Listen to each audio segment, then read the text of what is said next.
अहम अपडेट शामिल करें। आपको बताएं कि प्रैक्टिस इन प्रोसीजर ऑर्डिनेंस कलअदम करार देने के लिए दरखास्त समाअत अदालत ने दरखास्त के काबिल समाअत से मुतालिक फैसला महफूज कर लिया है।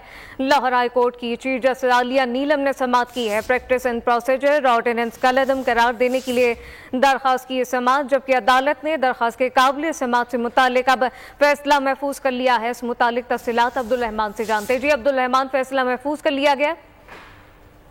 जी बिल्कुल, लाहौर हाईकोर्ट की चीफ जस्टिस आलिया नीलम ने प्रैक्टिस एंड प्रोसीजर ऑर्डिनेंस कलअदम करार देने के लिए दरखास्त के काबिल समाअत होने या न होने से मुतल्लिक फैसला महफूज कर लिया है। एडिशनल अटॉर्नी जनरल नसर मिर्जा वफाकी कौमत की जानिब से अदालत के रूबरू पेश में उन्होंने अदालत से दरखास्त मुस्तरद करने की सजा की। उन्होंने कहा कि दरखास्त काबिल समाअत नहीं, यह मामला सुप्रीम कोर्ट के जजेस के मुतल्लिक है, लिहाजा पटिशन आला अदलिया में दायर होनी चाहिए। हाई कोर्ट अपील अदालत है, यह अदालत सुप्रीम कोर्ट के इख्तियारात का तयन नहीं कर सकती है।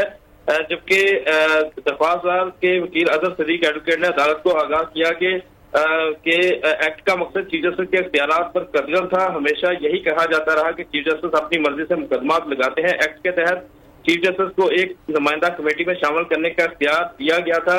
एक्ट का मकसद मुकदमात की कार्रवाई को रेगुलेट करना था। असम्बली की मौजूदगी में ऑर्डिनेंस का इजरा कानून के मुताबिक नहीं है, जबकि ऑर्डिनेंस इंतहाई इमरजेंसी हालात में ही नाफिज किया जा सकता है। अदालत जो है इस ऑर्डिनेंस को गैर आईनी और गैर कानूनी करार देते हुए कलअदम करार दे। जी।